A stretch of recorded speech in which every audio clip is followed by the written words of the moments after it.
Safdah TV. Assalamualaikum warahmatullahi wabarakatuh.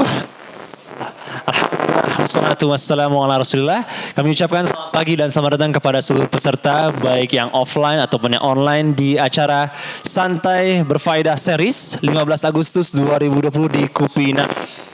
Organized by Safdah TV, WP Citra, dan juga Just Like Sunnah Syar'i Wedding Organizer. Bersama saya, Dery Abu Usman, sebagai host Anda di acara pagi ini, dengan tema sabar dan solusinya dalam membimbing anak di masa pandemi. Dan alhamdulillah acara ini pun juga disponsori oleh teman-teman dari Safa Jilbab dan juga Zikr and Sabar. Alhamdulillah telah hadir di tengah-tengah kita bersama Ustadz Nizar Sa'ajabal Hafizullah. Assalamualaikum Ustadz. Waalaikumsalam warahmatullahi wabarakatuh. Alhamdulillah sehat Ustadz. Alhamdulillah Telah hadir. Memang kalau sama beliau nih kita selalu mudahnya nih, enaknya ngobrol masalah keluarga Ustadz. Temanya saat itu adalah sabar dan solusinya Ustadz, membimbing anak di masa pandemik. Dan kepada para hadirin semua, ini live di YouTube-nya Safdah TV dan juga Halal Indonesia. Baik Ustadz, sebelum kita masuk ke topik utama kita Ustadz, yaitu membimbing anak. Mungkin kita semua yang hadir di sini, baik yang online ataupun yang offline, bisa di-refresh lagi Ustadz. Apa-apa aja nih sebenarnya kewajiban kita sebagai suami dan juga kewajiban kita sebagai istri Ustadz. Terutama masa-masa sebelum pandemi dan sekarang qadarullah masa pandemi seperti ini Ustadz. Ya, bismillah, alhamdulillah. Salatu wassalamu ala rasulillah wa ba'd. Ini pertanyaannya ini bisa panjang jawabannya. Masya Allah. Iya, itu bisa kajian sendiri itu jawabannya. Mungkin poin-poin Iya. aja Ustaz, poin-poin penting. Poinnya terangkum dalam firman Allah itu surat At-Tahrim. Ya ayyuhalladzina amanu qu anfusakum wa ahlikum nara. Itulah kewajiban kita yang paling utama. Ya, wahai orang-orang beriman, jagalah diri kamu. Ini yang pertama nih. Ini yang pertama. Jaga dirimu, artinya diri kita masing-masing. Yang kedua, wa ahlikum, dan keluarga kalian. Ya, ini 2 poin. 2 poin, tapi bukan 2 poin untuk boleh lompat. Maksudnya gimana Ustaz? Gimana? Lompat, artinya dia ingin menjadi lilin yang bisa menerangi orang lain, tapi dia masa bodoh dengan dirinya. Ya, jadi bukan konsep algojo yang datang cuma mau mancung, bukan konsep tim sniper, ahli tembak, bukan. Datang cuma mau nembak, bukan. Tapi sebelum datang dia harus dandan cantik dulu kayak ibu-ibu. Ya, ya, karena ibu kalau mau pergi dandannya doang itu setengah jam. Jadi itulah yang harus kita lakukan dalam keluarga. Kita dandanin dulu diri kita, percantik dulu diri kita. Kan doanya kalau ngadep kaca apa? Allahumma hassin khuluqi kama ahsanta khalqi. Ya, berindah akhlakku sebagaimana engkau telah memperindah fisik saya. Ya, kita berusaha untuk memperindah diri kita. Kita berindah diri kita.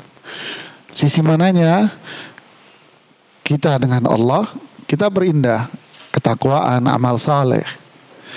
Kemudian sisi kita dengan sesama manusia, muamalah.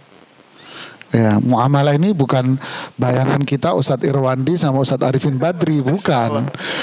Kalau sudah ngomong muamalah langsung Ustadz Irwandi sama Ustadz Arifin Badri, bukan. Muamalah ini makna umum ya. Hubungan kita dengan sesama manusia, bahkan hubungan kita dengan makhluk yang lain. Seperti binatang. Ini yang kita perbaiki dulu. Tentu manusia yang paling tinggi kan Rasulullah SAW. Kemudian orang tua kita, kemudian keluarga kita, suami, istri. Nah, kita dandanin dulu diri kita. Setelah kita dandanin diri kita, baru kita masuk dandanin orang. Itulah indahnya ayat. Bunyinya kan coba ku anfusakum. Nah, kan bunyinya enggak jaga keluargamu kan enggak. Tapi bunyinya jaga dirimu. Diri dulu Ustaz. Ya dirimu dulu. Diri dulu. Dirimu dulu. Ada sahabat-sahabat habis sholat isya, kalau bahasa kita nongkrong-nongkrong, tapi bukan pinggir jalan, duduknya di dalam masjid. Bermajelis di masjid, situ duduk gitu. Bahasa anak mudanya kan nongkrong gitu ya. Tapi di masjid. Rumah Rasulullah SAW kan nempel dengan masjid. Yang mereka obrolkan didengar oleh Rasulullah SAW. Akhirnya beliau keluar dari rumahnya dan mengatakan kepada para sahabat ini apa?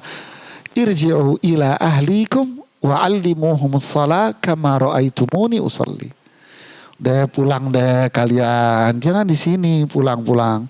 Ajarin keluargamu itu sholat, sebagaimana kalian tadi itu ngelihat saya sholat. Nah lihat, kan mereka sudah didandanin ini sama Rasulullah SAW. Sudah diajari, mereka sudah belajar sendiri. Lalu setelah itu ya ajarkan kepada keluarga Anda. Ini prinsip sederhananya dan ini prinsip dasar. Sederhana tapi ini yang dasarnya. Ya, jangan kita datang sebagai ayah mentang-mentang kepala keluarga nyuruh-nyuruh anaknya. Sini ayo ke masjid, ayo sholat, ayo ini. Tapi dia sendiri tidak berbuat. Ya. Cuma sekedar ngomong dan menasihati orang lain, tapi diamalin dulu. Baru habis itu memberitahukan kepada orang lain Ustaz. Fenomena inti coba nunggu di gerbang sekolah-sekolah full day. Tungguin depan. Ada ibu-ibu, ini mohon maaf ibu-ibu ya. Ada ibu-ibu yang nganter anaknya itu dia suka dandan. Maksudnya dandan ini dia berjilbab syar'i, berbusana syar'i gitu ya. Maksud saya dandan itu. Ya. Anaknya pun ikut peraturan sekolah Islamic full day, berjilbab syar'i dan sebagainya. Tapi ada fenomena yang menarik di mata kita. Mereka yang nganter anaknya ini ibu-ibu, celana biasa dan celananya sayangnya celananya jin yang dipakai kan. Tahu celananya jin? Tahu. Ya kan? Yang jin dipakai jeans maksudnya. Bingung dulu yang di sini. Celananya jin apaan kan? Terus dia cuman pakai kerudung yang menutupi rambutnya saja. Oh, berarti kerudung biasa. Nih, yang gini Ustaz. Enggak, nempel aja kayak surbannya orang Arab. Oh, Masya Allah, ya. Nempok. Sedangkan anaknya menggunakan jilbab yang syar'i. Bertolak belakang namanya. Seakan-akan bahasa fisik dia itu ingin mengatakan apa? Anaknya berjilbab syar'i karena peraturan sekolah. Kalau gue, sudahlah gue begini ya begini aja gue. Berarti dia tidak mengamalkan ayat ini. Ya kan, dandanin dulu diri Anda, lalu suruh anak Anda untuk dandanan. Gitu kan? Kalau tidak, yang terjadi anak pulang dari sekolah, ya kembali ke apa yang ada dalam lingkungan. Lingkungannya begono, ya makan begono dia. Makan sayur asam, begitulah. Berarti memang kondisinya cuma mengikuti yang tempat dia datengin aja Ustaz. Tapi ketika di luar sana, ya udah semaunya dia gitu Ustaz. Ya semaunya. Makanya indahnya inilah firman Allah. Ya, jaga diri Anda. Nanti setelah itu kamu jaga diri orang lain. Ibda binafsik wa biman ta'ud. Salam, mulai dirimu dulu dan lalu keluarga kamu. Berarti kan kalau misalnya kita ngomong masalah kewajiban ini Ustaz, tadi kan mungkin secara langsung kewajiban berarti mesti menuntut ilmu agama Ustaz. Ilmu syar'i berarti. Ini kafe ini apa ini? Kopi. Kopi kan ini? Kopi, iya. Kopi kan? Ustaz, kopi Ustaz. Kopi. Apakah kopi yang di sini itu sama dengan kopi yang di pinggir jalan ya akhi? Beda Ustaz. Apa yang bedain? Giliran anak yang nanya. Emang ente Masya doang Allah. nanya enak aja ente. Yang Apa pasti- bedanya kopi ini yang dibuat di kafe ini dengan kopi-kopi warung kopi yang sebelahnya? Yang pasti pertama dari orang yang direkrutnya Ustaz, beda. Yang ini orangnya mungkin udah banyak latihan, yang di situ cuma ikutin yang dia tahu aja Ustaz. Sama juga sono juga ngerekrut orang. Ayo. Ilmunya mungkin beda Ustaz. Itulah jawabannya. Nah, yang bedain antara kopi ini dengan kopi yang di sana apa? Ilmunya. Oke, yang kedua, karena beda ilmu, maka yang terjadi beda apa? Beda kualitas. Kualitas kopinya. Kualitas apa namanya? Rasanya. Kualitas hasilnya. Begitulah semuanya. Ya. Kadang kita ini mikirnya ini pakai standar ganda. Mesti gimana Ustaz? Saya gini, urusan dunia kita kedepankan orang dari sisi ilmu. Ya kan, bahkan ente kuliah umpama manajemen industri. Ambil contoh. Ente melamar ke pabrik. Apakah ente bisa langsung diterjunkan oleh pabrik itu? Belum tentu. Belum. Belum tentu. Ya, saya punya ponakan, dia peternakan. Kampus ternama di Malang. Lulus, masuk perusahaan ternama, training 6 bulan. Gimana? Tapi peternakan juga Ustaz? Iya, Peternakan juga? Masih di training kenapa lagi? harus di training? Kan sudah kuliah 4 tahun. Ayo, kuliahnya nggak dihargai. Ini kuliah loh, bisa jadi ini anak nilainya bagus. Umpama. Kenapa harus training 6 bulan lagi? Biar sesuai dengan keinginan perusahaan. Kenapa Jalan. kenapa nggak seperti itu jamaah?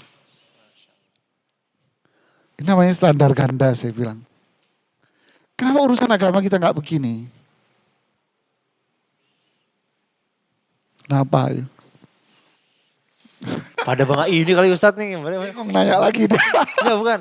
Kayaknya emang kondisinya begitu. Karena emang sekarang ketika kita ngeliat dari kondisi gini, orang-orang yang jadi orang tua ini mereka ketika ditanya menjadi orang tua, oh ya saya mau ibadah. Tapi ya mereka nggak tahu esensi ibadahnya itu apa Ustadz. Jadi mereka mau apa, kayak tadi misalnya saya mau nyuruh anak saya, tapi ya saya nyuruh karena ya saya orang tua, dia anak. Tapi mungkin nggak tahu ternyata di belakang tuh ada ilmunya Ustadz. Itu. Ya itu. Ini yang kita pikirkan manusia ini. Dia hanya maunya cepat haji aja. Kalau urusan dunia kan haji. Ada duit segeblok di depan, mau dia training, gunung kudaki, lautan ku seberangi. Digigit ikan piranha emang gue pikirin kan gitu. Mau dia apapun. Tapi kalau untuk sesuatu yang bersifat abstrak, pahala, urusan akhirat, ntar dulu deh. Padahal dia lupa. Untuk mengarah kepada sesuatu yang abstrak, dia harus memperhatikan dulu sesuatu yang real. Kan gitu kan. Loh kalau Anda di sini nggak bisa, otomatis di sono nggak bisa dong. Ya. Makanya Syekhul Islam Ibnu Taimiyah bilang apa? Siapa yang tidak menikmati surga dunia, tidak akan bisa masuk surga akhirat. Surga dunia itu apa Ustaz? Sebagai satu contohnya. Ilmu, amal saleh. Ilmu, amal saleh, keimanan. Ini surga dunia. Kita nggak bisa menikmati ini, yang nggak bisa masuk sono. Jadi ini butuh apa? Ya kan nggak mungkin orang buka restoran, terus asal semua orang suruh masuk, semua orang suruh daftar. Nggak ada orang berpikir seperti itu. Siapin bekal dulu Ustaz, siapin preparation dulu. Training dulu, ini. Kenapa urusan dinia syariah kita tidak berpikir seperti itu? Nah itu mungkin yang jadi fenomena sekarang Ustaz. Ya. Orang tuh mereka kalau misal mau kuliah, mesti ke universitas ternama, S1, S2, S3, dikejar banget. Tapi ketika, ya nih 2 jam yuk ngaji. Ntar dulu deh sibuk nih gitu. Jadi kayak urusan diniahnya kayak dikesampingkan Ustaz. Benar. Tapi yang jadi pertanyaan sekarang, tapi udah terlanjur Ustadz. Kita sini sudah menikah, sudah punya anak. Bahkan menikahnya sudah sekian tahun. Apakah harus kawin lagi? Begitu ibu-ibu ya. Laki-laki sih maju tak gentar. Apalagi kemerdekaan sekarang maju tak gentar. Ah. Apa yang harus kita lakukan? Apakah di dalam Islam ini ada kata terlambat? Setahu sih enggak, Ustaz. Enggak ada. Enggak ada. Terlambat itu ada sebetulnya. Kalau kita mengatakan innalillahi wa inna ilaihi rajiun. Terlambat. Kita perbaiki. Semua harus punya himmah, kemauan yang tinggi untuk merubah. Perubahan itu dimulai dari apa? Kesadaran kalau saya banyak kekurangan. Sadar dulu. Habis itu keinginan untuk berubah. Yang ketiga, barulah ada langkah action. Coba cerita, ini kan diambil dari mana ini? Cerita laki-laki yang membunuh 100 orang. Iya, Ustaz. Ya kan? Taubat. Ya, mulainya dari mana? Rasa menyesal udah ngebunuh semua. Sadar.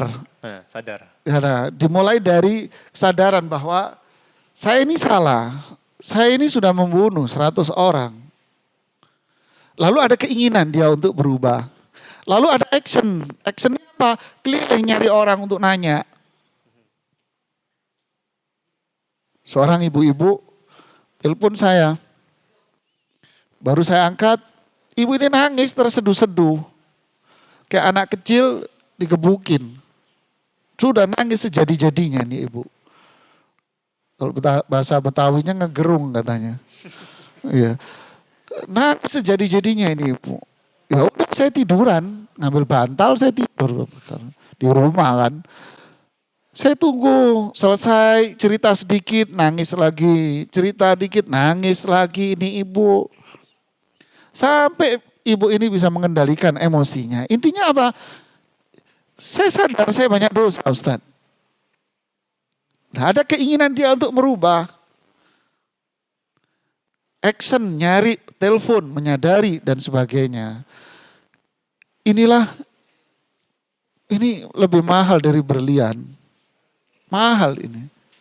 Jadi seperti Allah berikan hidayah, Ustaz. Iya, ini hidayah ini. Ini hidayah. Saya bilang sama ibu hari ini saya belajar dari ibu. Saya bilang, ibu saya yang belajar dari ibu, saya yang belajar ibu. Saya kagum dengan ibu. Bisa memiliki keimanan yang seperti ini dengan kesadaran itu.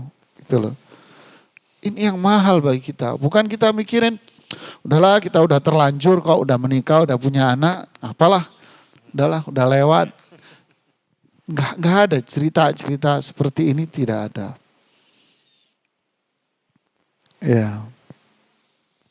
Jadi kalau kondisi gitu Ustaz, yang menjadi poin penting kan biasanya karena mereka sadarnya telat Ustaz.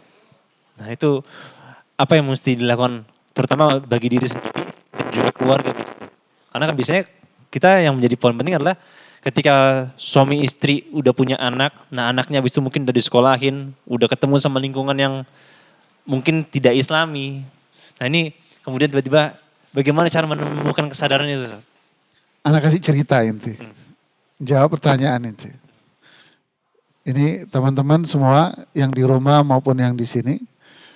Kisah sahabat yang namanya nyaris nggak dikenal oleh kuping kita. Namanya Abdullah bin Sa'ad bin Sarah. Bin Abu Sarah. Abdullah bin Sa'ad bin Abu Sarah. Saya pernah cerita biografinya ini di Masjid Al-Fatah. Sahabat ini masuk Islam jadi tim penulis wahyu, bayangin. Wah, level tinggi nih. Pahalanya gede. Tim penulis Quran, inti hebat, luar biasa. Enggak semua sahabat diangkat di level ini. Artinya tim penulis Quran apa? Jibril datang, dia yang nulis di situ. Kan gitu kan? Orang pertama yang tahu ayat Al-Quran. Yang terjadi apa? Murtad. Murtad sahabat ini. Kenapa murtad? Karena dia nyambung Jibril. Jibril membacakan satu ayat, Lalu disambung ayat itu oleh kalimatnya oleh sahabat ini dengan mengatakan Tabarakallahu ahsanul khaliqin. Lalu setelah itu Jibril mengatakan Fatabarakallahu ahsanul khaliqin sebagai lanjutan dari ayat. Sontak dia bilang apa? Jibril itu turunnya sama saya, bukan sama Muhammad.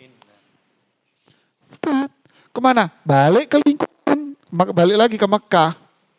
Gabung lagi sama CS-nya musyrik Mekah. Gimana? Ini level tinggi loh jadi penulis Quran. Bisa begini. Apalagi kita. Enggak lama, setelah selang berapa lama, sahabat ini datang lagi ke Madinah. Ke rumahnya Utsman bin Affan. Ke rumah Utsman, sepupuan sama Utsman. Bilang apa? Utsman, saya sadar saya salah. Saya mau masuk Islam lagi. Masuk Islam lagi. Ya udah, ayo pergi ke rumah Rasulullah SAW. Dia bilang, malu saya sama Rasulullah. Titip salam sama Rasulullah. Ya udah, Utsman datang. Wahai Rasulullah, Abdullah kirim salam. Rasulullah senyum. Di mana dia? Di rumahku Rasulullah. Katakan sama dia, Allah sudah mengampuni dosa dia. Beginilah jemaah.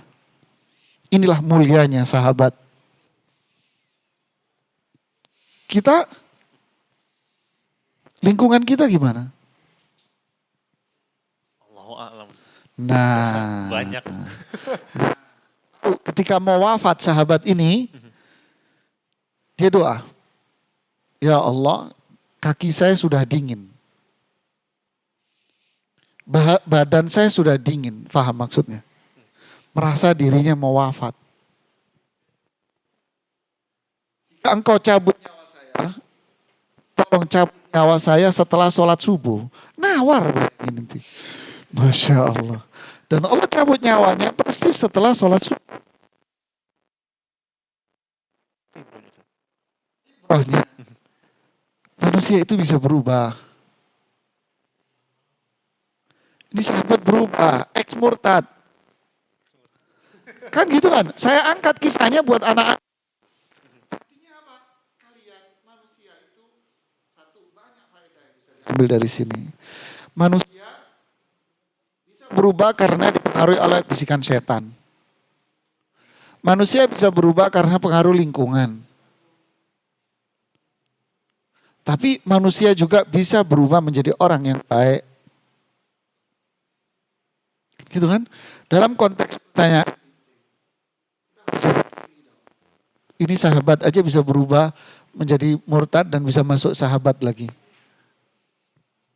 Kan gitu kan? Lah terus kita mana? Kalau kita Konteks luar biasa kalau gitu bentuknya. Masya Allah. kita jaga diri kita. Kayak kita mau makan kan jaga nih, ini kolesterol enggak, ini enggak. Ya sama, kita jaga lingkungan kita sebagai ayah. Ya kan?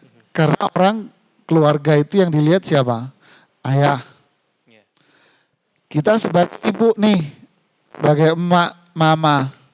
Kita jaga diri. Jangan terjadi perubahan itu cepat. Abu Talib dekat sama siapa? Sama Rasulullah Sallallahu Alaihi Wasallam. Sekomplek, seklaster sama Rasulullah SAW, dekat sekali. Tapi kekuatan siapa yang menang? Abu Jahal. Gimana dong? Itulah yang harus kita jaga. Kita sebagai ayah, kita sebagai ibu, orang tua, kita jaga. Sebelum kita menjaga siapa? Anak. Kalau kita bisa jaga diri, insya Allah anak-anak kita akan ngelihat kok. Kehebatan anak, kehebatan orang dulu, itu tak akan bisa terlepas dari kehebatan orang tuanya. Bisa ya akhi. Pepatah Arab bilang, an-nasu abna'u jinsi, abna'u tabi'atihi. Manusia itu adalah anak-anak dari lingkungan. An-nasu manusia abna'u tabi'atihi. Manusia itu anak-anak. Loh, kita semua anak. Ya, anaknya siapa? Anak lingkungan dari kita. Kalau kita bisa jaga, orang tua jaga diri, mempercantik diri. Nah, itu akan apa? Melihat dan mendengar. Ini menarik ini. Karena edukasi, ya akhi, itu bukan hanya sekedar duduk. Dari sini, duduk. Anak cari. Ya, ini bagian pendidikan. Tapi pendidikan yang paling dahsyat itu adalah mata kita melihat dan kuping kita dengar. Bener banget sih. Iya enggak? Iya, bener. Anak nanya sama ente sekarang giliran. Kenapa orang di zaman Rasulullah lebih hebat daripada orang yang datang setelah Rasulullah? Karena mereka melihat Rasulullah dan mendengar Rasulullah. Ya. Dan melihatnya mereka Rasulullah SAW, matanya melihat Rasulullah Sallallahu Alaihi Wasallam, kupingnya melihat mulut Rasulullah SAW berbicara. Fisik mereka bersamaan dengan Rasulullah SAW itu cukup jaminan mereka penghuni surga. Terus yang kita lihat ini siapa? Hai jamaah. Hai. Ya ikhwah, yang kita lihat siapa? Yang kita dengar siapa? Ya ikhwan, yang kita dengar siapa? Saya lihat talk show Wali Kota Surabaya, Ibu Irma, menangis diwawancarai di salah satu TV swasta. Menangis beliau terseduh-seduh. Kenapa? Ketika bercerita di perkampungan Doli, anak SD bisa jajan zina dengan uang Rp2.000. An-nasu abna'u tabi'atihi. Manusia itu anak-anak dari lingkungannya.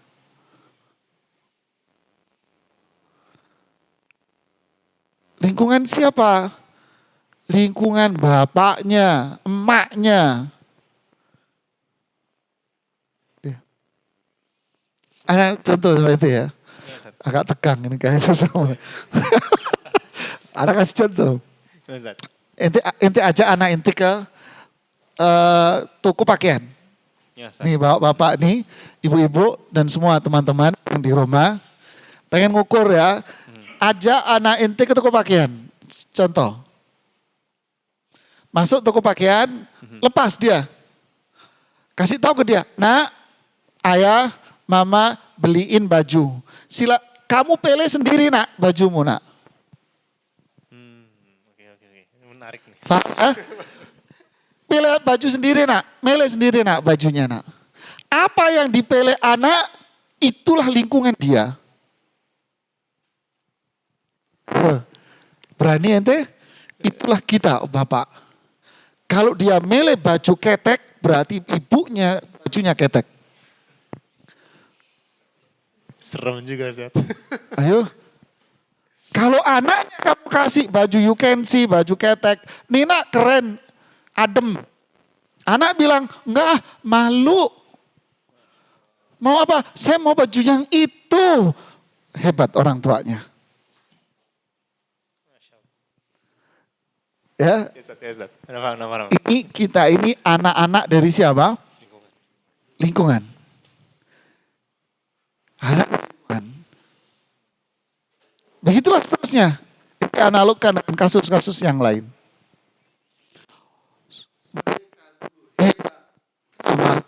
Karena orang tuanya lingkungannya hebat. Nggak Ustaz, biasanya gini Ustaz, kondisinya itu adalah biasanya orang tuanya ini, mereka tuh udah kuliahnya luar biasa. Ya. Kerja di tempat yang, wah Masya Allah. Ayah ibunya ngantor duanya. Anaknya diserahkan sama ART misalnya, asisten rumah tangga. Ya.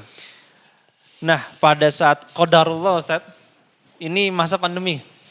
Masuk nih kita masa pandemi. Qadarullah ayah ibunya dirumahkan.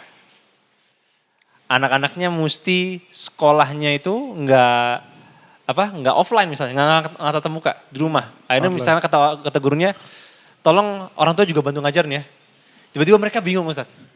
Nah itu banyak kejadian Ustaz. Orang tuanya kerja, anaknya ditinggal sama ART dan mereka diantar jemput ke sekolah. Tapi ketika misalnya mereka tiba-tiba di rumah, saat ini semua di rumah, mereka bingung Ustaz untuk ngajar anak mereka. Ini banyak banget problemnya Ustaz. Ini apa yang mesti dilakukan bagi para orang tua Ustaz? Apakah telatkah, salahkah atau gimana Ustaz? Kebiasaan itulah yang menjadi polanya dia. Kita balik, polanya dia, itulah kebiasaan dia. Sekarang dia dituntut untuk merubah gaya dalam waktu yang cepat. Apa yang terjadi?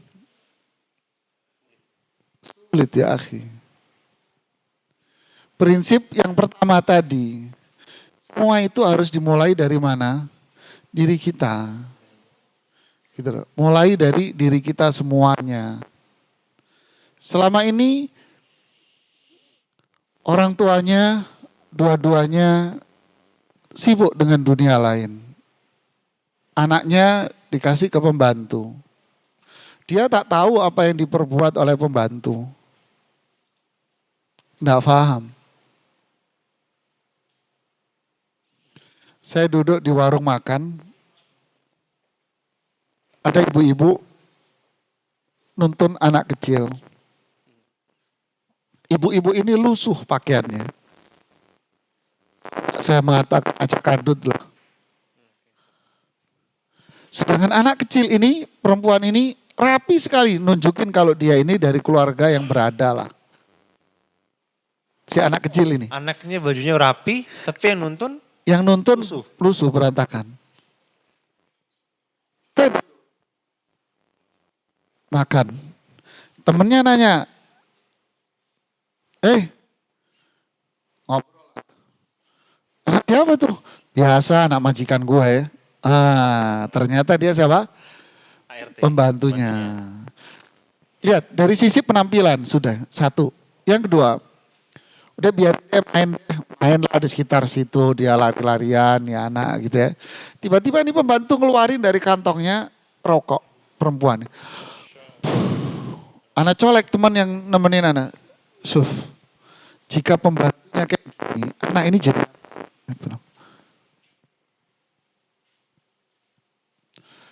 ini orang tua ditanya ya. Serem Ustaz ya. Oh iya. Saya lihat pembantu. Alah udah biarin deh, gue udah capek, gue mau istirahat. Kif ya akhi. Ini anak ngelihat loh. Ngelihat kupingnya. Dengar. Deh, selesai ini cerita.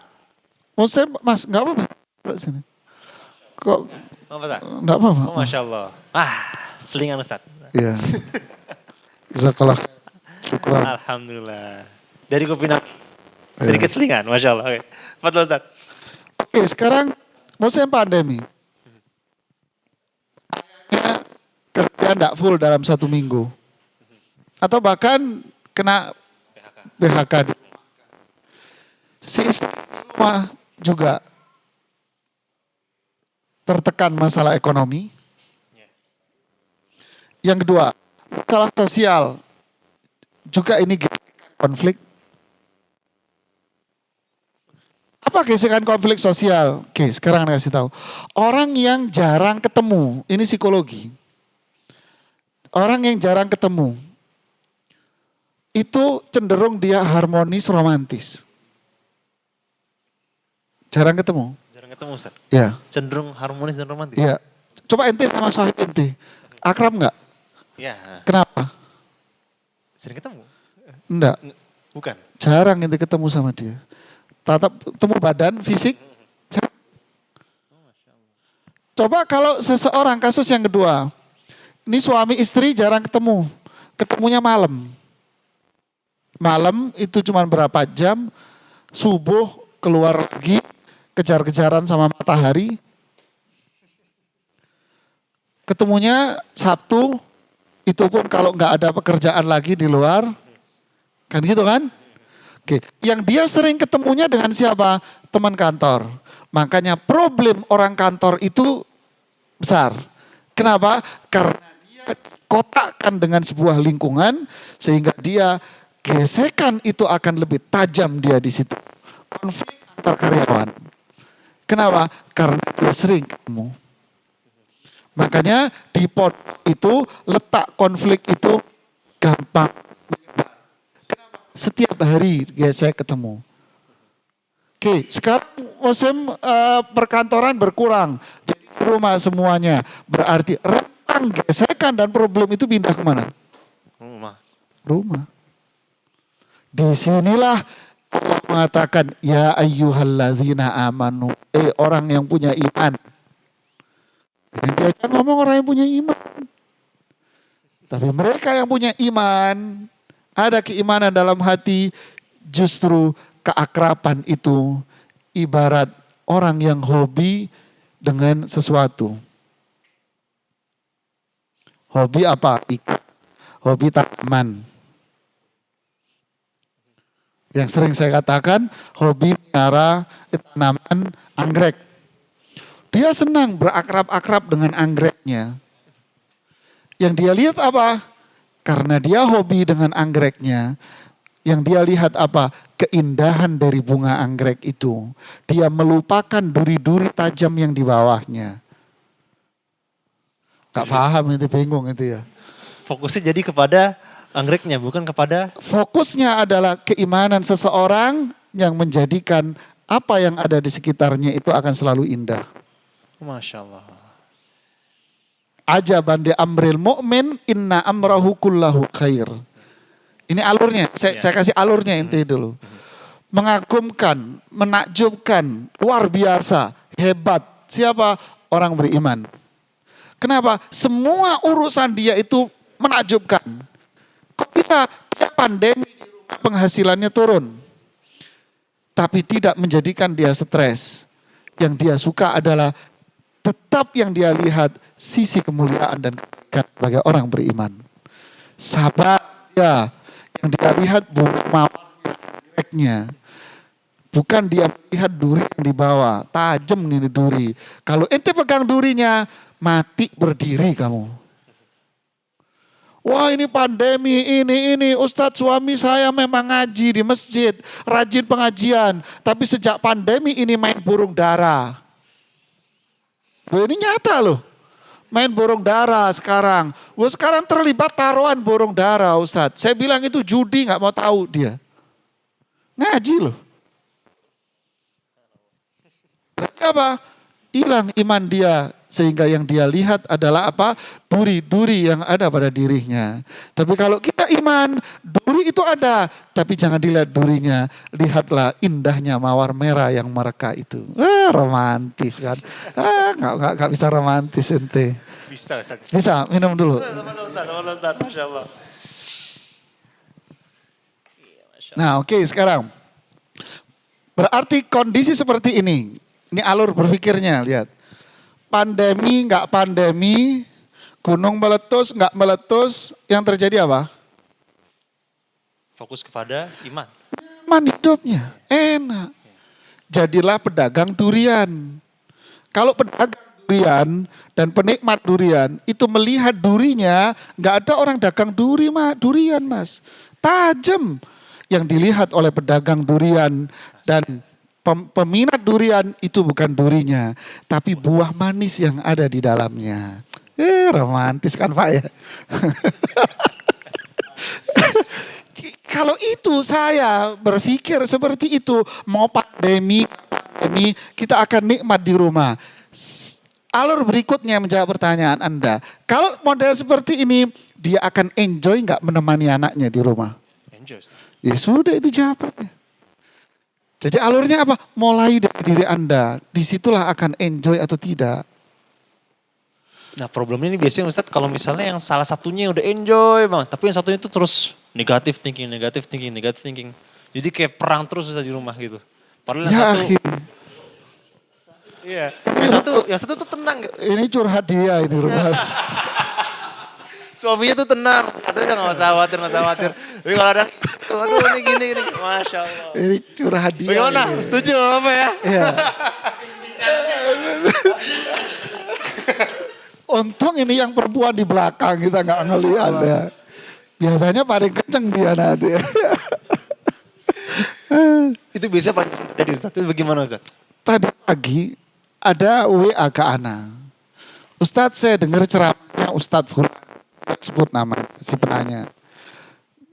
Katanya kalau suaminya itu galak, gampang pukul. Gitu kan? Maka solusinya ya dihindari. Makanya kalau mau menikah, pilihlah laki-laki yang begini. Nanya ke saya, loh Ustadz, masalahnya kita ini sudah menikah dengan orang yang begini. Masa harus kita hindari, kita cerai? Ya benar juga pertanyaan nih Ibu. Saya bilang, coba lihat di Al-Quran. Idfa' billati hiya ahsan. Fa'idhal ladhi bainaka wa bainahu adawah ka'annahu waliyun hamim. Balas keburukan orang itu dengan kebaikan. Dia yang gak suka sama Anda, dia yang musuh sama kamu, dia akan jadi teman akrab. Pemadam kebakaran itu akhirnya temenan sama api, akhi. Dia kalau nggak ada kebakaran, nganggur dia berharap tuh ada kebakaran, kok nggak ada kebakaran dia. Nganggur dia tidur, gendut badannya. Kalau ada kebakaran seneng dia. Ya kan? Mati kondisi seperti itu. Dia temenan sama api. Kenapa? Karena dia tidak bawa api. Karena dia datang bawa air. Sehingga yang kalah siapa? Pasti yang kalah itu api. Karena saya datang bawa air. Kalau saya datang nggak bawa apa-apaan, saya menang, siapa yang menang? Api yang menang, saya nggak bawa apa-apaan. Apalagi saya datang dengan membawa emosi juga. Dia emosi, ente emosi, jadinya apa? Ya bahlul tambah apa akhirnya? Ya udah api. Kan gitu kan? Berarti suaminya mesti lebih sabar Ustaz ya? Coba cerita siapa namanya? Umar ibnul Khattab radhiyallahu an. Umar lo ini radhiyallahu an, Umar bin Khattab.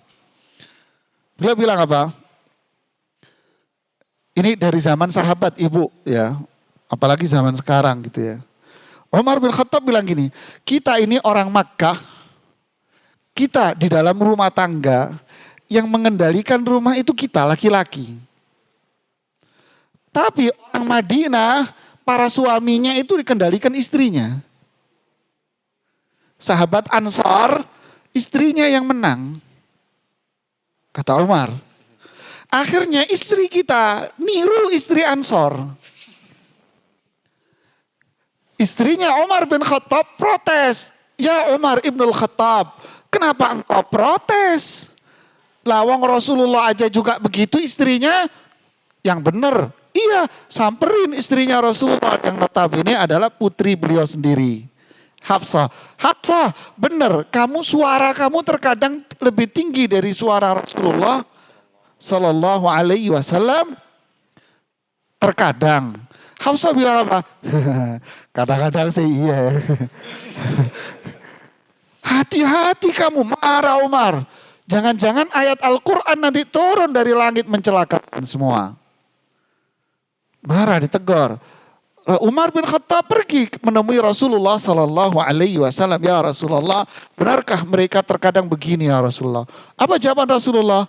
Beliau tidak menjawab, tapi beliau menjawab dengan senyuman. Ini ya akhi, disenyumin sama Nabi.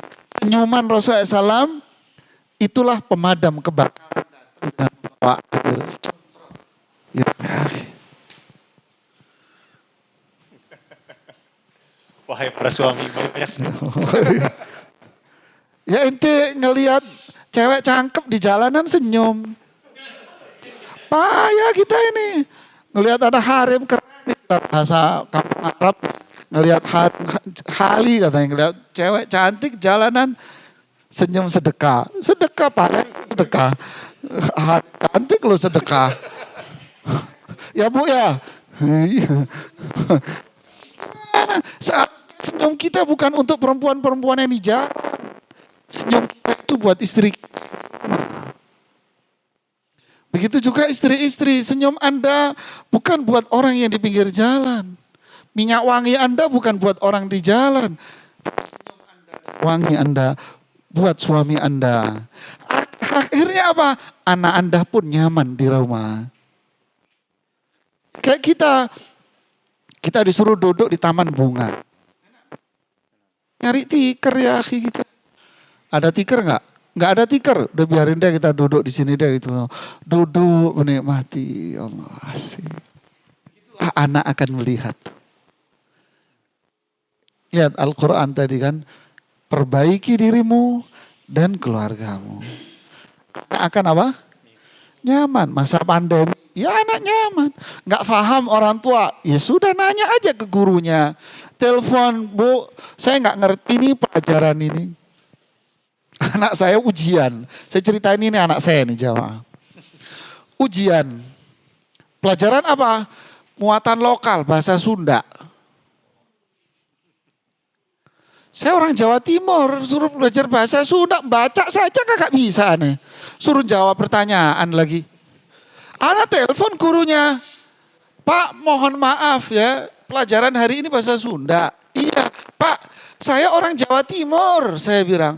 Baca doang kagak bisa, suruh jawab pertanyaan. Ketawa klik tuh gurunya.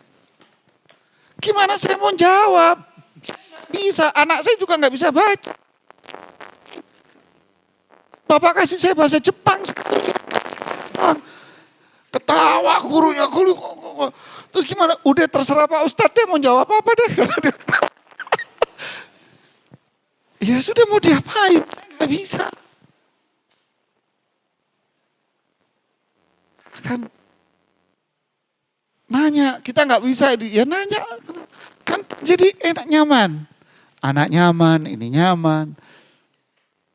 Fas'alu ahla dzikr. Masya Allah. Ini Ustadz sebelum Anda lanjutin Ustadz, saya mau kasih tahu kepada para peserta, bagi yang punya pertanyaan silakan saja. Kalau pertanyaannya via kertas boleh, tapi kalau misalnya peserta yang offline, oh Masya Allah. Bagi peserta yang offline, silakan langsung saja chat ke nomor WhatsApp registrasi, bisa langsung ditanyakan ya. Kepada para peserta yang offline yang hadir di sini. Kalau misalnya punya pertanyaan dan tidak punya kertas, mungkin bisa langsung saja WhatsApp ke nomor registrasi. Tapi kalau misalnya kepada teman-teman yang hadir secara online, bisa langsung cek di komennya. Nanti kita dari tim panitia akan bantu untuk menjawab, memberikan pertanyaannya. Masya Allah. Anak kasih contoh. Anak minum jus ini. Susu kurma. Masya Allah. Susu kurma. Anak minum ini enak. Perut anak adem. Yang terjadi apa? Anak nyender. Wah enak nih. Begitulah ketika anak itu disajikan oleh kedua orang tua yang romantis. Masya Allah. Ya kan? Coba yang disajikan oleh orang tua itu jamu brotowali. Tahu jamu brotowali gitu? Tahu nggak? Nggak tahu ini? Anak saudara belum pernah minum ya? Jamu brotowali itu jamu pahit, warnanya hitam pekat. Inti minum, pahitnya luar biasa. Ini sekedar contoh aja. Jadi yang nyajin, oh enak, ngeramunya pintar, perpaduannya ini disajikan. Akhirnya anak tinggal apa? Menikmati akhi. Manusia anak dari lingkungannya. An-nasu abna'u tobi. Masya Allah.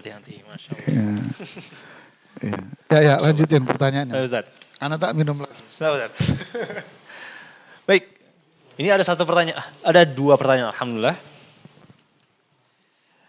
Bismillah, Assalamualaikum warahmatullahi wabarakatuh Ustaz.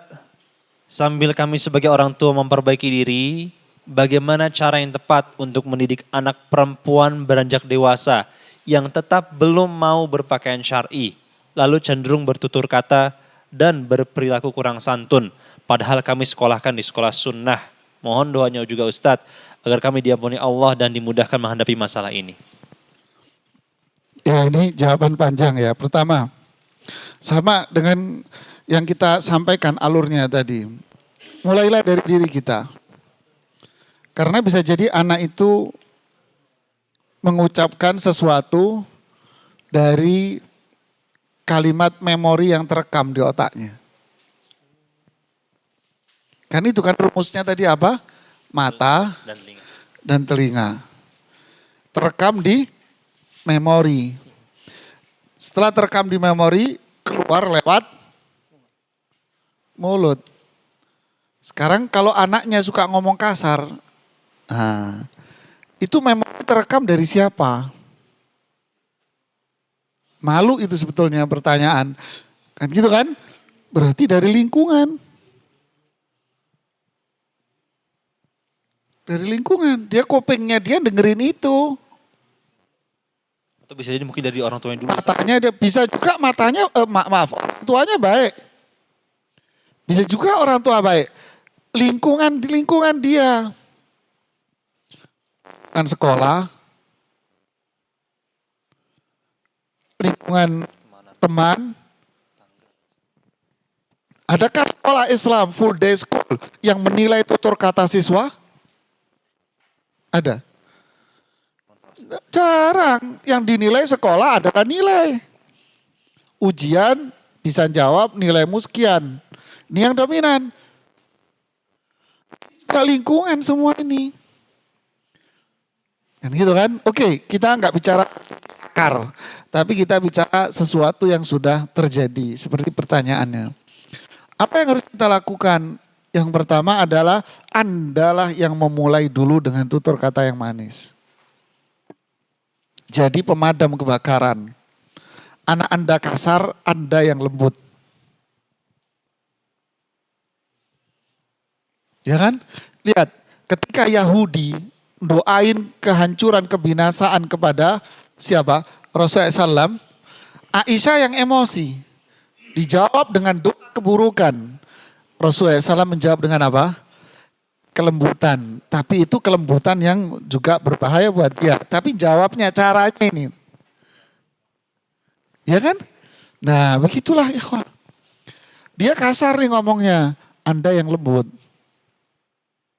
Pertanyaannya, berapa lama dia tahan dengan kayak begini? Memang ini anak, aduh, gue gampang tuh. Nah, dia ngomong, Anda lembut. Berapa lama dia bisa bertahan? Preman. Ngomong kasar. Tapi inti santunin tuh preman. Apa yang terjadi? Proses ikut. Lembut Ustaz. Nah, preman itu pasti akan baik sama inti. Binatang. Ya, harimau. Singa. Kalau dilepetin terus sama nih orang, maka dia jadi apa? Jadi pawangnya. Nurut. Masa manusia enggak? Berapa lama? Ini jawaban. Mulai dari diri kita, udah kita yang lembut, dia kasar, Anda lembutin. Yang kedua, orang tua punya power. Makanya aminkum mungkar. Siapa yang melihat dia hilangkan kemungkaran itu dengan apa? Tangannya, dengan powernya. Anak saya nggak mau pakai jilbab, Ustadz. Ini problem. Kenapa? Karena orang tua memposisikan dirinya seperti dengan anak tetangga. Maksudnya tahu? Kalau anak tetangga pakai cerok pendek, cewek rok pendek, kita cuma bisa ngapain? Bisa negor, ngingetin. Habis itu ya udah, kita nganggap orang tua itu kayak begini. Ya salah. Kenapa? Ini anak tetangga, saya nasihati. Tapi kalau anak saya, gak punya power dong. Gak mau Ustadz. Lah terus dia tetap pakai baju itu. Pertanyaannya, yang beliin baju ini siapa? Lo. Yang salah siapa? Mbok jangan salahin anakmu dong. Kamu yang beliin. Waduh, kok salahnya lagi ke saya salahnya. Kamu yang beliin. Kamu yang ngasih duit. Beliin pakaian syar'i. Ini pakaian-pakaian. Gak mau Ustadz. Nanti dulu beliin pakaian syar'i. Nih. Pakaian-pakaian yang biasa dia pakai ambil. Habis dicuci jangan dibalikin. Ganti dengan pakaian syar'i. Ma, pakaian saya yang ini mana? Gak ada ke gudang. Kok ganti pakaian ini? Gak mau saya pakai pakaian ini. Ya terserah kamu nak. Kalau mau keluar, pakai ini. Kalau nggak mau keluar, ya udah. Halus. Nonjok. Mau keluar kamu, pakai ini. Nggak mau pakai ini, ya nggak usah keluar. Nggak punya baju kamu. Gimana? Saya kasih tahu beberapa ibu-ibu. Setelah sebulan, 2 bulan datang. Ustaz terima kasih sarannya. Berhasil Bu. Alhamdulillah. Berhasil Bu. Alhamdulillah Ustaz. Sukses. Akhirnya dia mau gak mau. Harus mau. Karena baju-baju dia yang kemarin itu hilang. Ya Anda harus modal. Tapi caranya halus. Kebanyakan seringnya ngegas Ustaz orang tua. Apa ya? Kebanyakan orang tua seringnya ngegas. Anaknya ngegas. Bisa jadi anaknya, orang tuanya ngegas. Anaknya ya lebih kenceng gasnya. Kalau Anda kencing berdiri, Anda dikencingin sama anakmu. Tapi kalau kita halus, anak akan halus. Ya, ini problem, kendala satu. Yang kedua, masalahnya adalah masalah sayang dan kasihan. Kasihan Ustadz kalau dipaksa. Ini kata Syekh Mustafa Al-Adawi, banyak orang tua yang kan sayangnya itu bukan pada tempatnya. Sekarang kalau dia harus dipakein jilbab, nanti kalau dia ngambek nggak mau kuliah gimana? Macam-macam. Ini orang tua bukan pada tempatnya. Nanti kalau dia nggak kuliah gimana? Ya mending nggak kuliah daripada masuk neraka. Milih mana? Milih kuliah? Ya terserah Anda sih. Ya terserah Anda. Mau milih kuliah? Ya udah terusin kuliah. Tapi kita menjadi orang tua yang pelicin ke neraka buat anak. Ya, kita nggak mau dengan anak di rumah doang. Belajar masak sama belajar nyuci, terus Kak. Daripada dia pelaku kejahatan.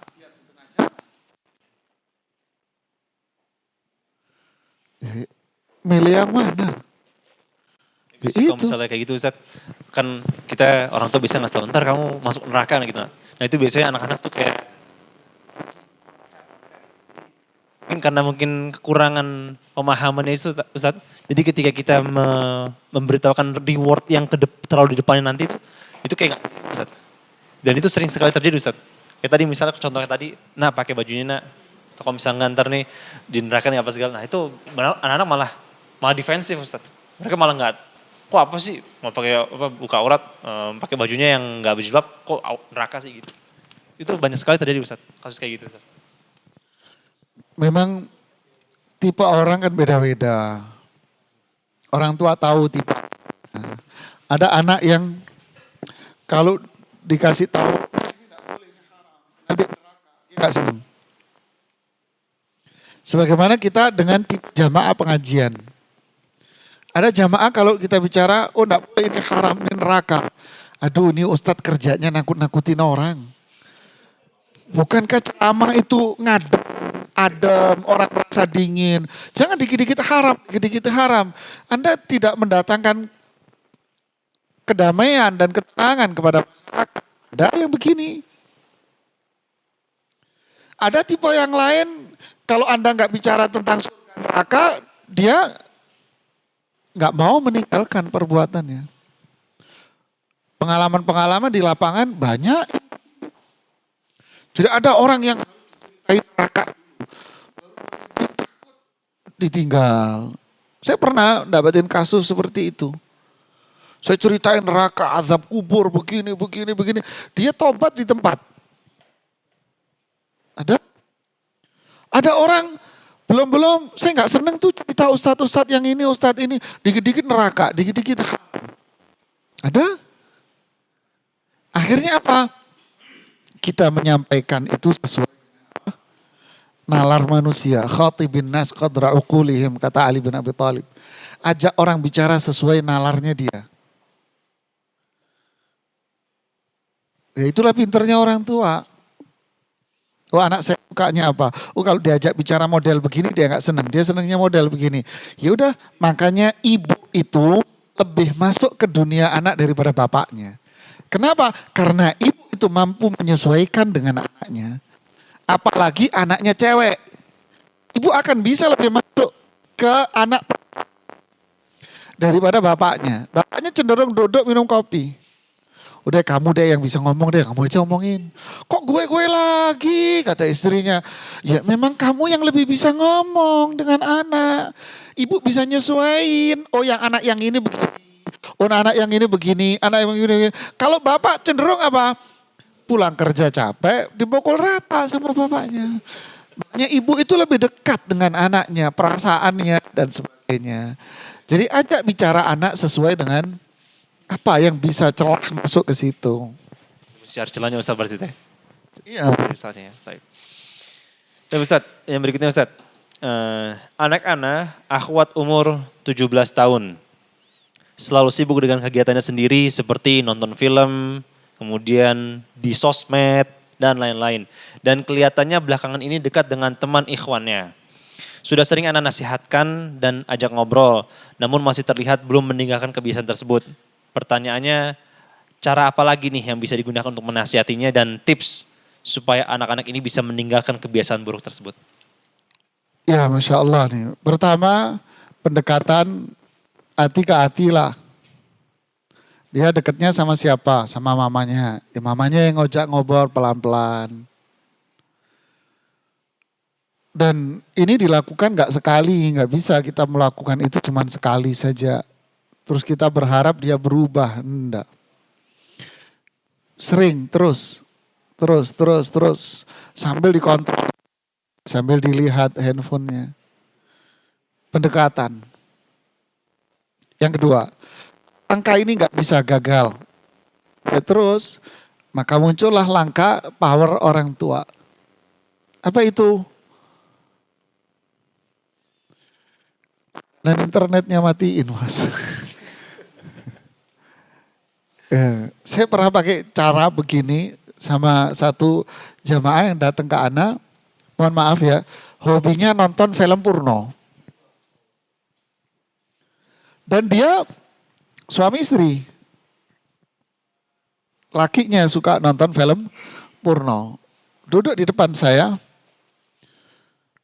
tahu saat itu haram gak boleh. Tapi ketika duduk sendiri, bengong dan sebagainya, tangan ini gerak sendiri, bukan gerak sendiri, setan di hatinya itu yang gerakin. Kan gitu kan? Sudah Mas gini deh, Anda mau merubah diri Anda, mau Ustaz. Mau merubah, mau tobat, mau. Ngomong doang Ustaz, kata istrinya. Ngomong doang ini, iya doang, nanti nyampe di rumah balik lagi. Oh enggak Mbak, dia enggak bisa balik lagi. Gimana caranya? Mana handphonemu Mas? Ini. Ada lagi Ustaz, handphone 2, kata istrinya. Keluarin yang satu. Yang ini buat dagang Ustaz, saya jualan online. Keluarin. 2, oke. Ini handphone. Mbak, kamu pegang handphone dia. Ambil. Lalu terus saya pakai apa? Keluar dari sini, beliin handphone jadul 200 ribuan di pinggir jalan. Nggak ada internet, nggak ada Android, nggak ada Roid, nggak ada apa. Adanya phonebook di situ, plotin itu phonebook Mas. Handphone zaman dulu kecil, beliin itu. Senang istrinya, wah Ustaz makasih, Ustaz makasih. Mau Mas? Mau Ustaz. Terus bagaimana kalau dia nanti mau dagangan online? Dagangan online mas, nggak harus pakai handphone. Siapkan laptop, taruh laptopnya di tengah rumah. Selesai, ya Ustaz, deh pulang. Sana. Ini cara gunting pita.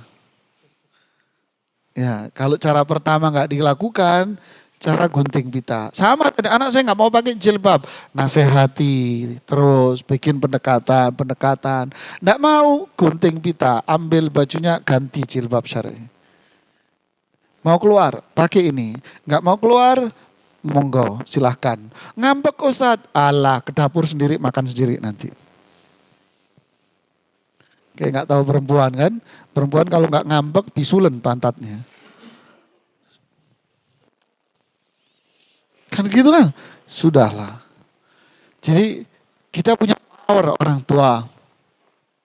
Ya, walaupun maksudnya power ini bukan kekerasan, tegas, tegas itu bukan keras. Ini yang harus kita pahami. Tapi Ustaz, pertanyaan berikutnya. Di sini nggak ada. Aduh Ustaz, dari, Ini. dari WhatsApp.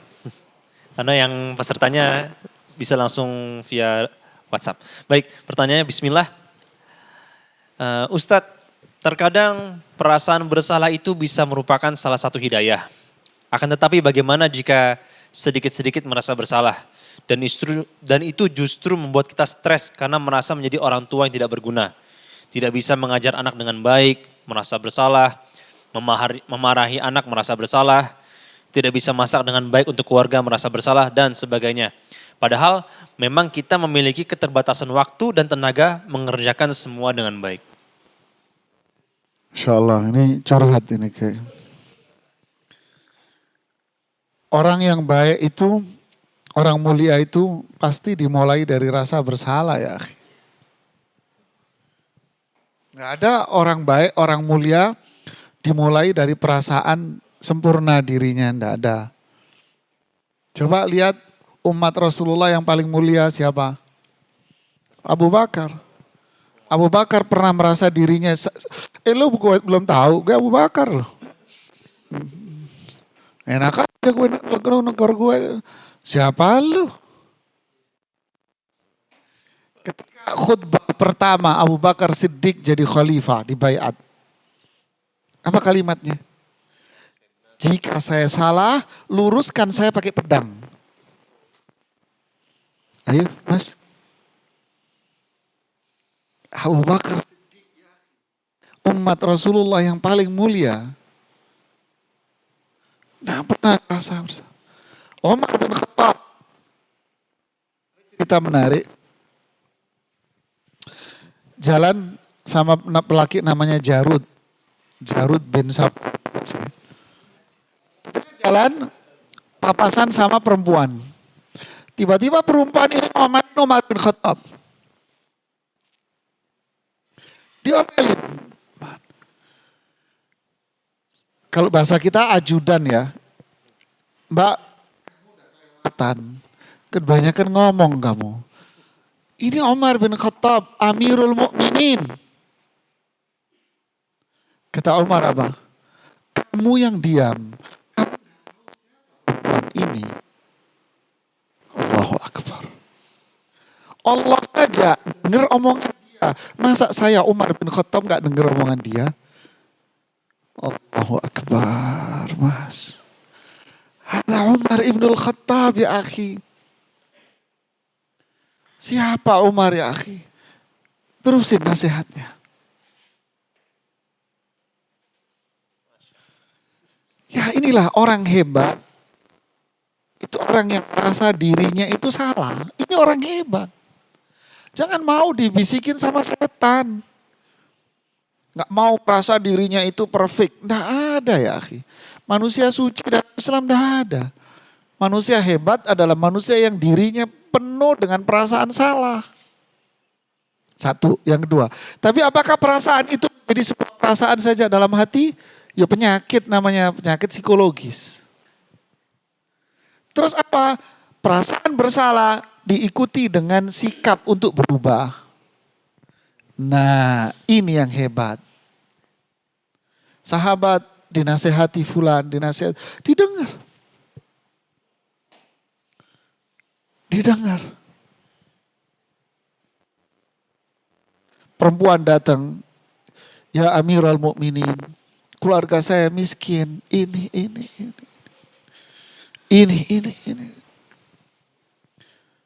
Sebentar, kata Umar.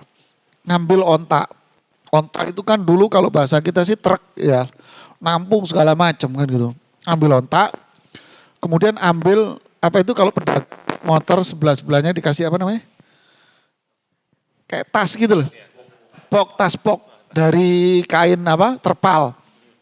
Nah, dikasih itu. Udah onta, dikasih itu dengan 2 pok samping kanan samping kiri, diisi barang-barang yang bisa cukup buat memenuhi kebutuhan dia bertahun-tahun.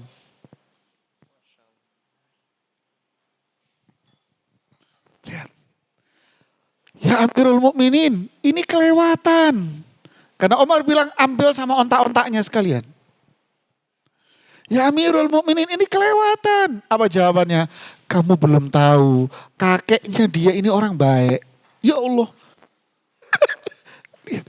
Bagaimana beliau itu jiwanya. Tidak pernah merasa jiwa itu apa? Hebat. Jadi perasaan bersalah harus ada pada diri. Saya ini banyak dosa. Cuman setelah itu apa? Diiringi dengan actionnya berubah untuk merubah sikap kita. Tapi walaupun dia sudah berubah, tetap aja ada kesalahan. Ya kan? Anak kasih contoh. Ustaz tolong buku ini diedit. Ya akhir anak edit. Setelah anak edit, udah selesai. Udah naik cetak. Edit lagi Ustaz. Inti edit 100 kali nemu kesalahan. Inti 100 kali akan terus menemukan kesalahan. Inilah manusia. Tidak ada manusia suci. Hindu yang ada manusia suci. Kita enggak. Orang hebat lah yang merasa dirinya banyak salah. Saya banyak salah. Saya salah di sini. Salah di sini. Salah sini. Terus. Cuman apa? Nasihati saya. Kasih tahu saya bagaimana saya merubah diri saya. Arahkan saya. Bimbing saya. Saya mau berubah. Ini manusia hebat. Tapi kalau dia nggak mau berubah, akhirnya dihinggapi dengan kesalahan yang jadinya penyakit psikologis. Sakit marit nih orang. Begitu. Iya, mati berdiri di akhirnya. Baik. Yang berikutnya Ustaz, bagaimanakah sikap seorang ayah yang baik ketika seorang ibu sedang memarahi anaknya dan sebaliknya? Nih orang ibu lagi marah anaknya, ayahnya mesti ngapain Ustaz? Ya ini ibunya ngomelin anaknya. Ayahnya ngapain? Ya Pak, benar Bapak jawabannya. Ayahnya Pak, nonton aja. Kenapa? Karena saya yakin ibu itu pasti sayangnya lebih tinggi daripada ayah. Atara anna hadza tulqi waladaha. Menurut kamu, ibu yang gendong anaknya ini, mungkin gak anaknya dilempar sama dia ke jurang? Enggak ya Rasulullah. Sayang ibu itu. Jadi kalau ada ibu ngomelin anaknya, sudah ngomelin saya. Nonton aja kamu. Jangan kamu anak istrimu kamu salah-salahin di depan. Nah, jangan begitu dong. Kamu mana? Kalau istrimu salah, itu malah anakmu merasa dirinya apa? Superman. Nah bener kan, malah mama yang disalahin sama ayah. Wah seneng, menang gue, teriak anaknya. Udah tonton aja. Nanti di dalam kamar berdua, kamu tegur. Kalau negor anak jangan gitu. Gini loh, ya berdua. Jangan di depan dia, dia merasa menang nanti. Kita yakin ini negornya mesti dia salah kok. Gitu. Ya. Masya Allah. Assalamualaikum Ustadz. Bagaimanakah metode menghukum anak yang benar? Apakah boleh memukul? Hukuman pukul. Di dalam Islam hukuman pukul itu boleh. Rasulullah SAW kok yang nyuruh? Jika anakmu 10 tahun, muru auladakum bis-shalah wa hum abna'u sab'in. Suruh anakmu sholat usia 7 tahun itu mulai disuruh.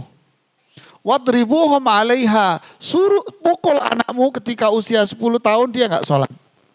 Nah, ya kan? 10 tahun enggak sholat, pukul. Berarti yang nyuruh mukul siapa? Rasulullah SAW. Rasulullah nyuruh. Masa bodoh dengan teori-teori Pak. Kan? Masalahnya enggak berdiri sampai sini. Ada aturan untuk mukul itu.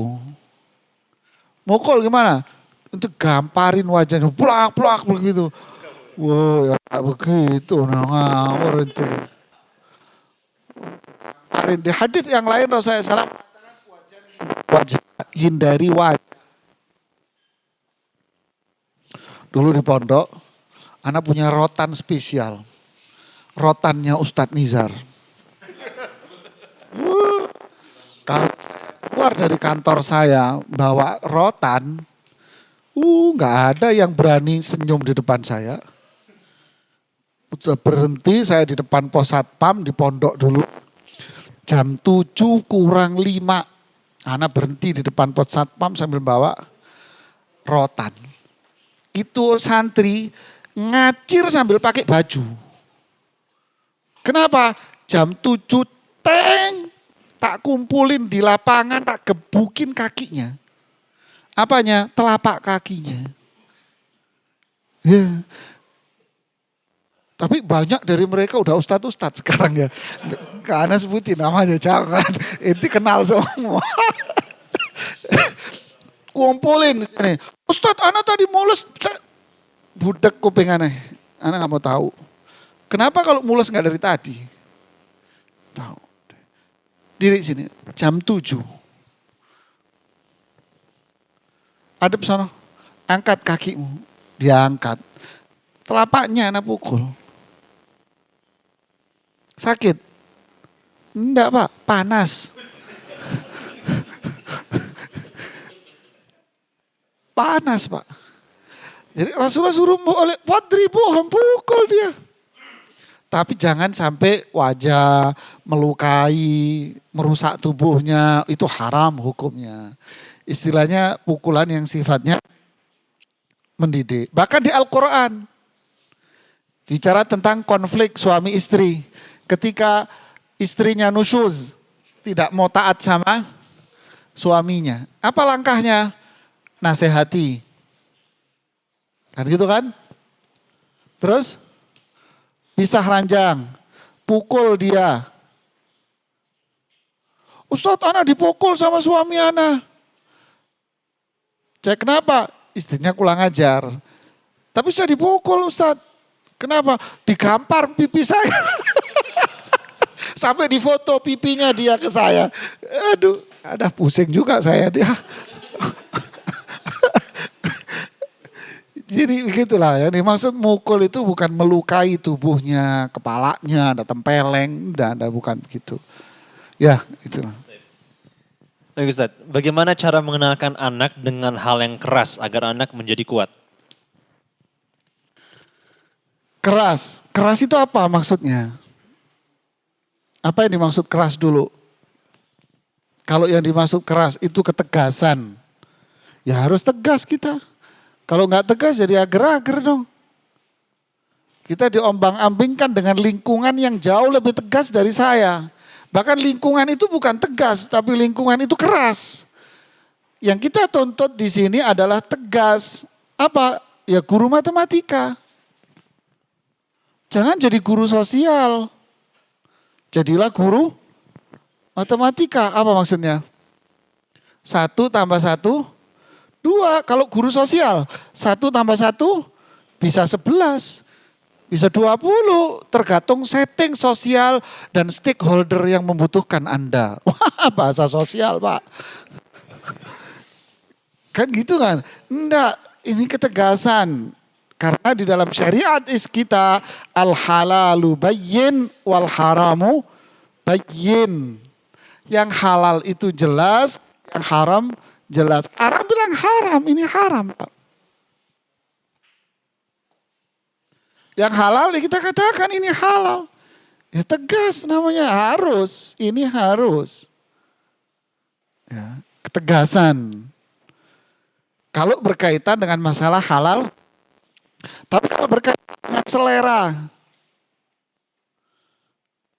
gaya, istri Anda cewek, iyalah, masa laki?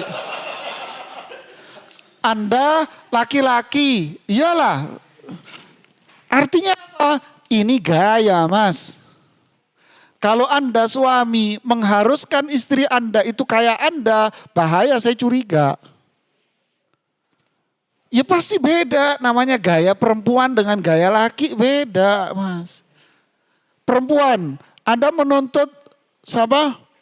Suami Anda kayak Anda, kalau diajak ngomong nyerocos. Itu perempuan, kalau diajak ngomong nyerocos sendiri.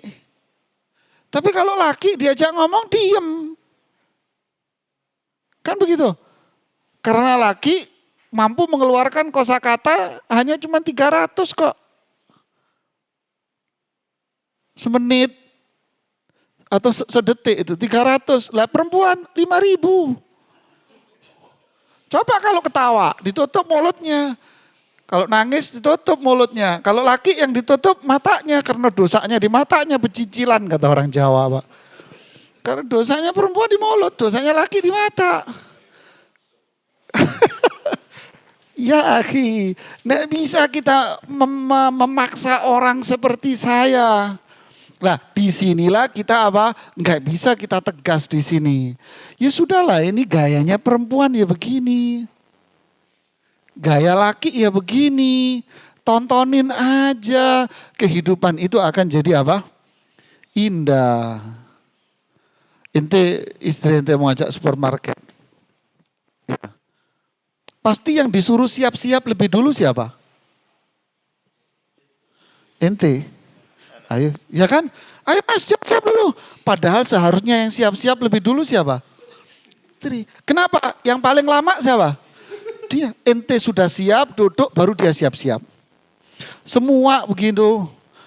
Ente duduk, ente dari ngantuk, tidur, bangun lagi, ngantuk lagi, belum rampung-rampung dia. Ya sudah, Anda mau protes. Nggak bisa, itulah gaya perempuan. Ya kan, pakai jilbabnya 15 menit. Deh, maaf ibu ya. Maafin saya ibu. Jadi ini gaya perempuan. Anda nggak bisa bersikap tegas di sini. Enggak kan saya dituntut tegas Ustadz. Ya bukan tempatnya. Kata Imam Ibnu Hajar Al-Asqalani ketika mengomentari hadis, perempuan itu diciptakan dari tulang rusuk kan gitu kan. Anda kencengin patah, Anda biarin tambah patah. Karena kata Ibnu Hajar di Fathul Bari, jika itu berkaitan dengan hal-hal yang bersifat watak masing-masing, hal yang mubah, biarkan saja, ngapain? Karena Anda wahai suami tak akan bisa masuk ke dunianya istri. Nah disinilah sikap tegas bagi kita itu apa? Bukan tempatnya. Ini mubah kok, biarin aja. Tapi kalau ini berkaitan dengan dosa, pahala, berkaitan hukum, oh enggak bisa. Saya harus tegas di sini. Begitu pula sama anak-anak. Oh anaknya lagi begini, lagi suka ini lagi. Ya udahlah namanya mubah. Lagian Anda punya duit dikasih aja. Selama tidak masuk dalam kategori apa? Halal dan haram. Nikmat hidup akhirnya. Ada waktunya kita jadi penonton. Ada waktunya jadi wasit. Masya Allah. Yang penting gak banyak ngomong Ustaz ya. Ya Pak Sumbritan aja kayak wasit. Ya. Ustaz, lanjut Ustaz. Kita insya Allah akan masih ada 2 pertanyaan lagi. Setelah itu nanti kita akan masuk ke closing time. Baik, pertanyaan berikutnya. Bismillah, Ustaz, Ana mau bertanya. Suatu ketika Ana bincang-bincang sama orang tua Ana. Alhamdulillah di dalam bincang-bincang Ana tentang masalah agama, Terus di akhir cerita Anda mengeluarkan kalimat, saya bisa seperti ini dengan kasih sayangmu dan aku tetap bodoh di hadapanmu. Boleh tidak menggunakan kalimat seperti itu, Ustaz? Saya seperti ini karena kasih sayangmu dan bodoh karena Tetap bodoh di hadapanmu. yang dimaksudmu ini siapa? Mungkin ke orang tuanya, Ustaz. Nggak boleh. Bahaya kalimat itu dari sisi tauhid dan akidah. Bisa syirik itu kalimat. Syirik lafaz. Kalimat. Saya rahmat Allah.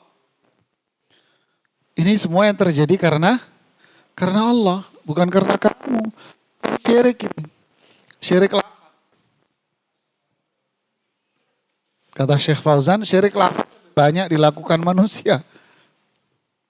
Contoh, mutu sebuah perusahaan, kami ada untuk Anda. Lu syirik ini. Ya kan kami ada untuk Allah. Tapi kalau bahasanya kami siap melayani Anda, nah itu boleh. Kita ada di dunia ya karena Allah untuk ibadah.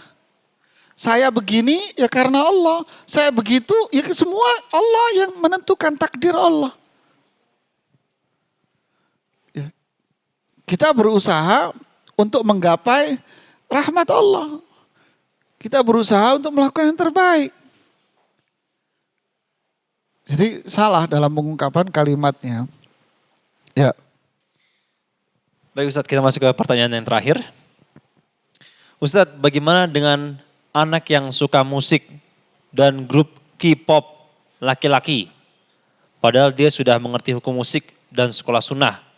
Karena pandemi, gadget jadi ketagihan. Syukron. Sepertinya jawabannya sama tadi dengan anaknya yang gak pakai jilbab. Tapi ini ranahnya musik Ustaz. Ya yang ini kasusnya aja beda, ini gak pakai jilbab, ini gak pakai jilbab, yang ini musik. Sama kasusnya. Dinasehati tahu bahwa ini haram, ya diingetin karena terkadang tahu itu juga butuh diingatkan. Terkadang tahu itu melahirkan kesadaran. Ini yang bukan ilmu yang bermanfaat. Kalau ilmu yang manfaat adalah pengetahuan yang melahirkan apa? Kesadaran dan amalan. Baru ini ilmu yang manfaat.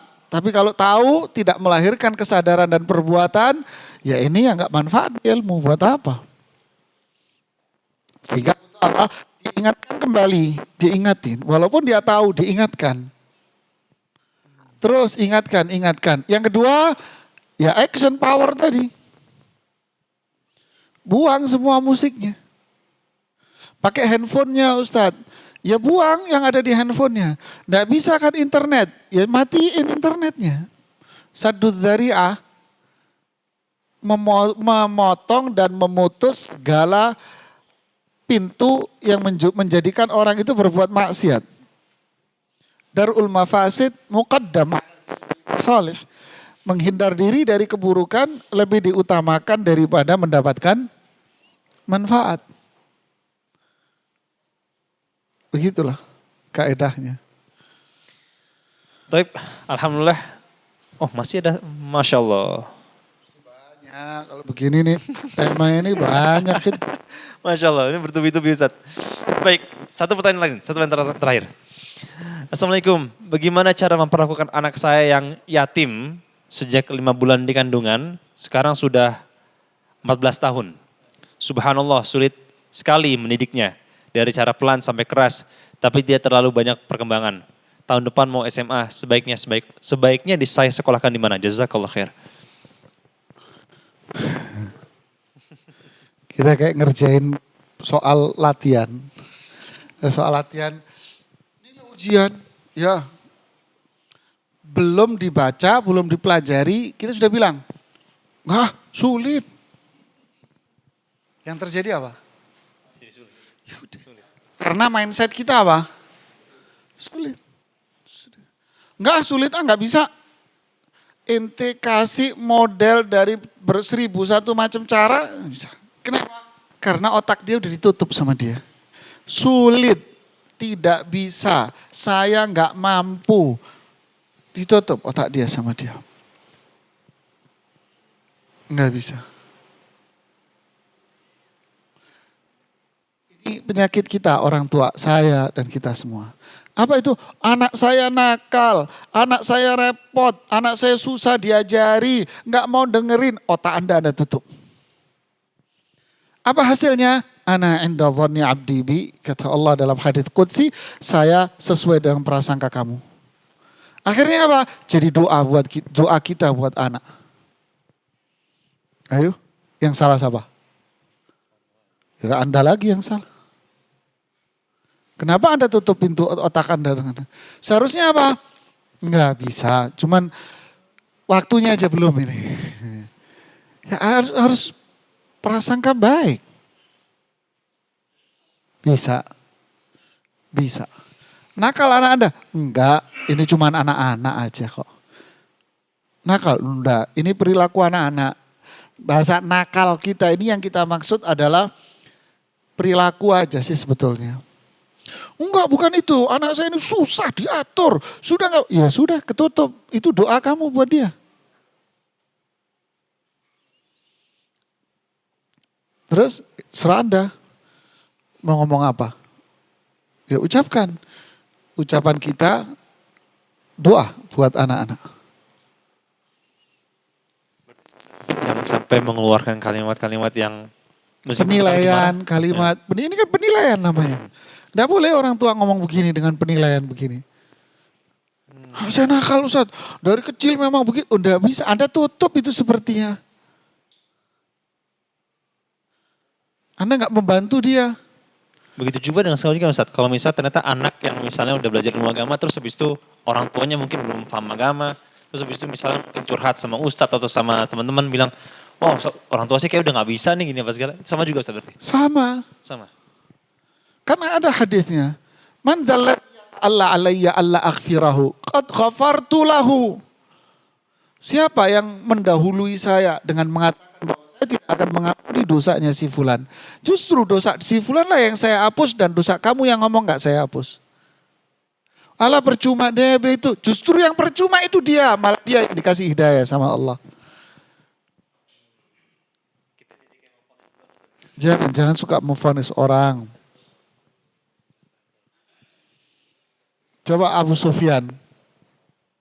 Bagaimana jengkelnya di awal-awal Islam Rasulullah sama Abu Sufyan. Karena kan berdoa keburukan untuk Abu Sufyan. Terus apa yang terjadi? Rasulullah SAW ditegur sama Allah. Rasulullah ditegur.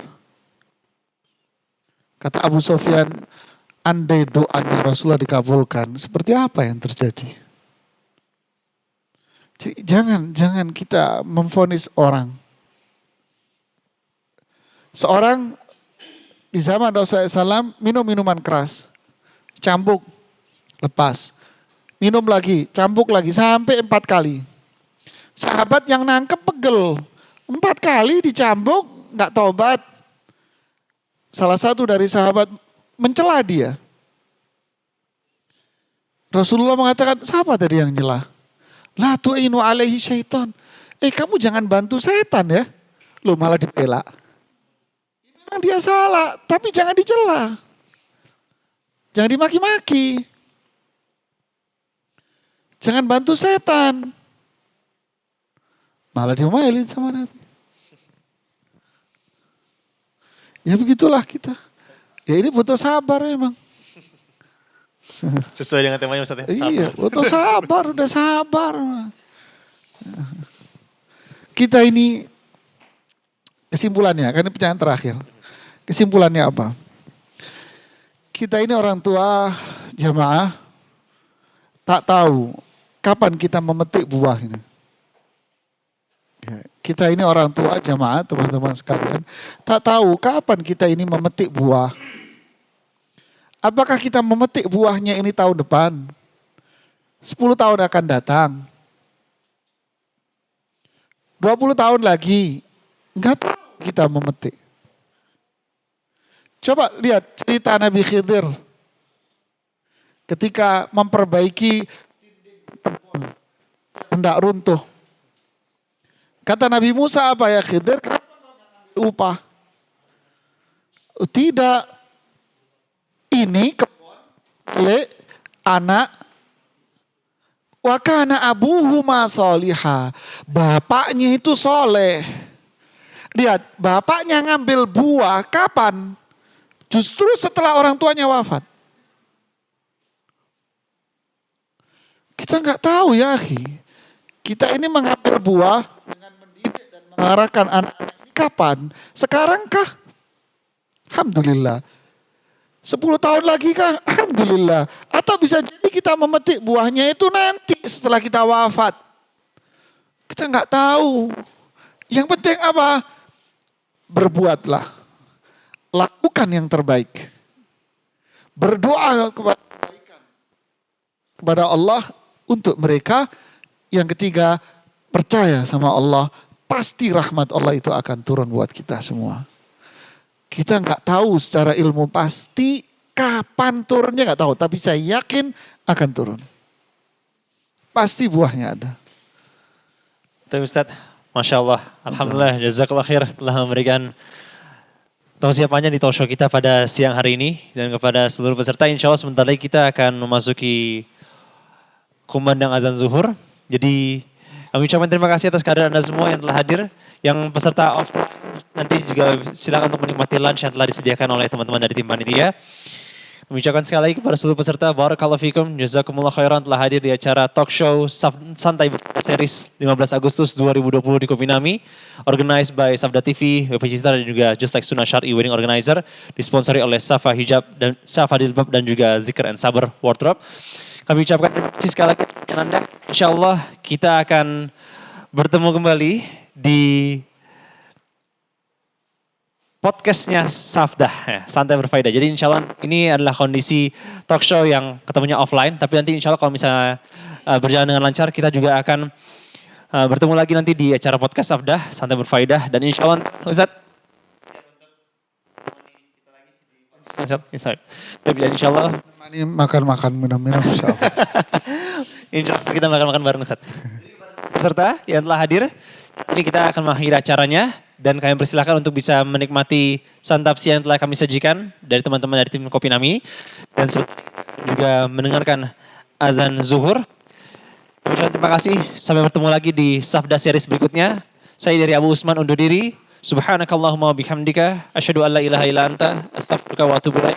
Semoga Allah merahmati kita semua, memberkahi kita semua. Dan segera mengangkat COVID-19 dari bumi kita ini. Wassalamualaikum warahmatullahi wabarakatuh.